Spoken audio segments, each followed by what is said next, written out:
tak sobie zdałem ostatnio sprawę, że jesteśmy w tym Ciekszu 40 lat jako rodzina Michalaków, a tak naprawdę w ogóle nie znamy tej historii Cieksza. A, widzisz, wiesz co, sobie tak teraz myślę, że tak mówiłem, że nie mamy czasu, bo non-stop jest full roboty, to może byśmy komuś to zlecili. No i to jest super pomysł. Pamiętasz tą Amerykankę od Grudzińskiego? Wiem co powiesz, ale ona by to dobrze zrobiła. Ta Wena tragedia dla mnie na maksa, no ale dobra, niech będzie, niech się wykaże tą swoją inteligencją i zobaczymy.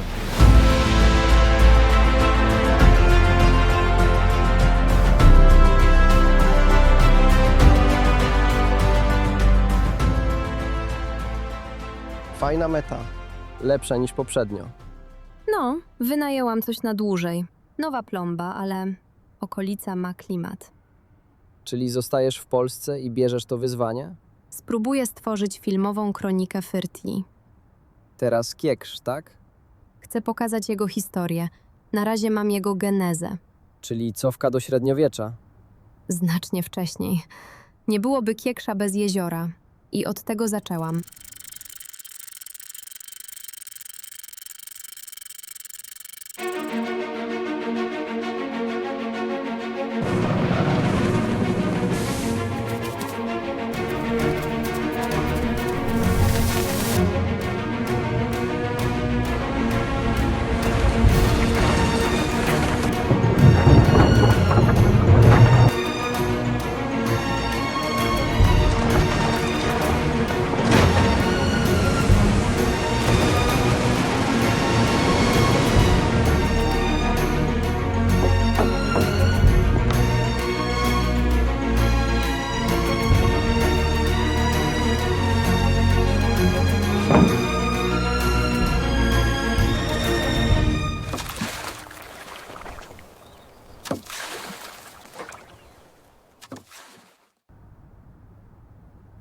No to dojechałaś do średniowiecza.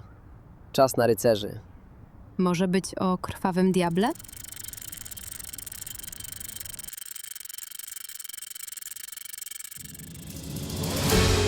Mikołaj Nałęcz, zwany Krwawym Diabłem, należał do Nałęczów, jednego z najważniejszych rodów średniowiecznej Polski. Z tego rodu wywodził się także sędziwój z Ostroroga, doradca Jagiełły i dowódca polskiej chorągwi pod Grunwaldem. Sam Mikołaj był kasztelanem nakielskim i sędzią kaliskim, a w wojnie Nałęczów z Grzymalitami zasłynął bezwzględnością wobec przeciwników. Po tej wojnie pozycja Nałęczów jeszcze się umocniła. Pod koniec XIV wieku pojawia się także w Ciekszu, jako właściciel i uczestnik sporów o część tej wsi. I co dalej? A dalej robi się już trochę mniej kina akcji. Kieksz to nie Poznań ani Kraków. Przez setki lat wszystko krąży tu raczej wokół własności wsi, jeziora i kościoła. Czyli wszystko kręci się wokół przyrody, ludzi i architektury. Tematów kroniki. No to mamy to. O jeziorze już było. Pociągnijmy temat ludzi i kościoła.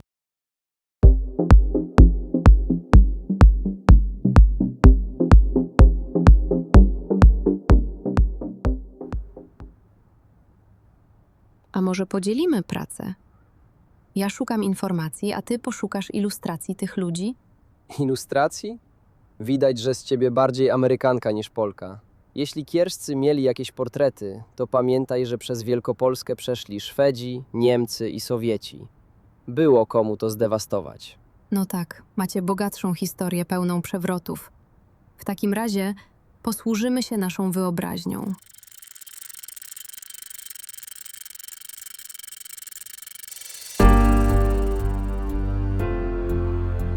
W XV wieku w Ciekszu pojawiają się kierscy. Ich udokumentowaną obecność otwiera Michał Duchan-Kierski. W kolejnych zapisach pojawiają się Anna, procesująca się z plebanem, oraz sędziwój, który zapisuje żonie części w Swadzimiu i Ciekszu. Jan, syn Michała Duchana, poszerza majątek o część Pawłowic. Kolejne zapisy pokazują, jak ród przez małżeństwa, spory i porządkowanie własności coraz mocniej wpisuje się w dzieje Cieksza, Swadzimia i okolicy. Z kolejnym pokoleniem pojawia się Michał, który kupuje Kobyle Pole z młynem. Udokumentowaną sagę Kierskich w Ciekszu domykają Wincenty i Wawrzyniec oraz Maciej.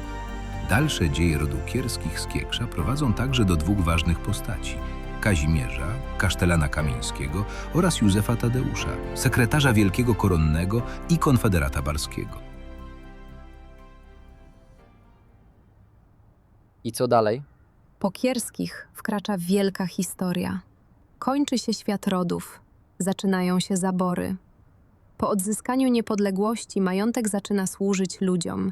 Jezioro staje się miejscem wypoczynku i wtedy znowu wszystko przerywa wojna. To jeszcze rozkminka kościoła została.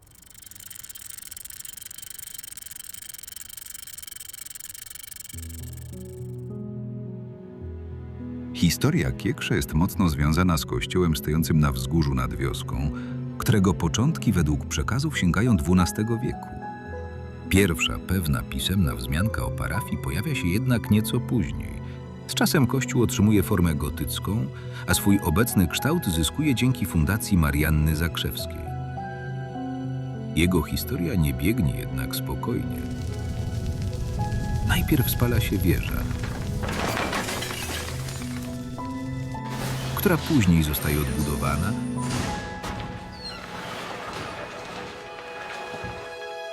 a w czasie okupacji świątynia służy jako magazyn.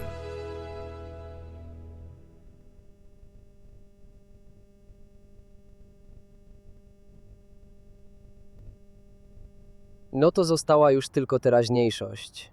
I masz całą historię. Tutaj jeden wątek spina Kościół i Kierskich, tylko szerzej rozumianych. To znaczy? Ksiądz Nawrot. To ostatnia, naprawdę wielka postać w historii Kieksza. Ojciec Adama znał go dobrze. Może będzie chciał ze mną porozmawiać. Dowiem się czegoś nie tylko z internetu.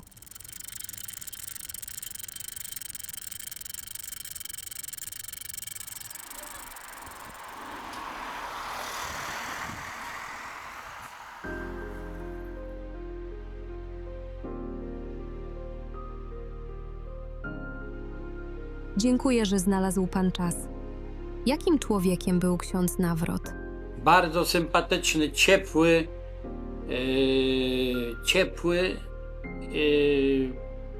no kochany człowiek.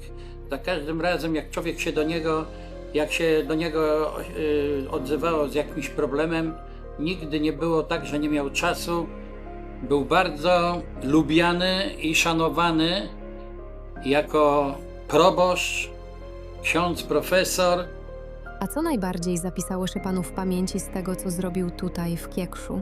On doprowadził do remontu zabytkowego kościoła tutaj w Kiekszu. Remont kościoła to była wielka sprawa, ale nie jedyna. Ksiądz Nawrot prowadził parafię, organizował życie wspólnoty, przygotował obchody 600-lecia Kieksza i opisał jego historię w książce Dzieje Kieksza i okolic. Był nie tylko proboszczem, ale też historykiem kościoła, profesorem i liderem lokalnej społeczności. Po śmierci został, zgodnie ze swoją wolą, pochowany w Kiekszu.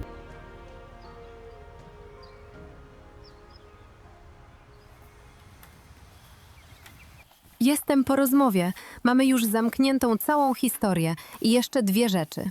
Dawaj. Dowiedziałam się, że spory o jezioro w Kiekszu trwają do dziś.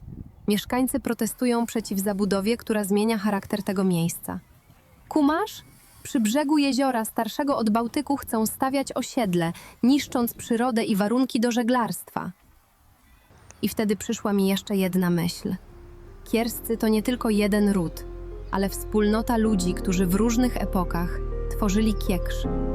Od krwawego diabła aż po dzisiejszych mieszkańców.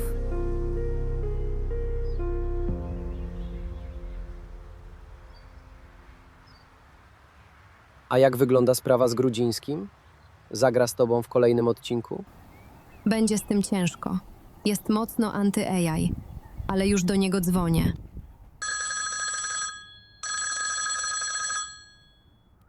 Rozmawialiśmy już na ten temat.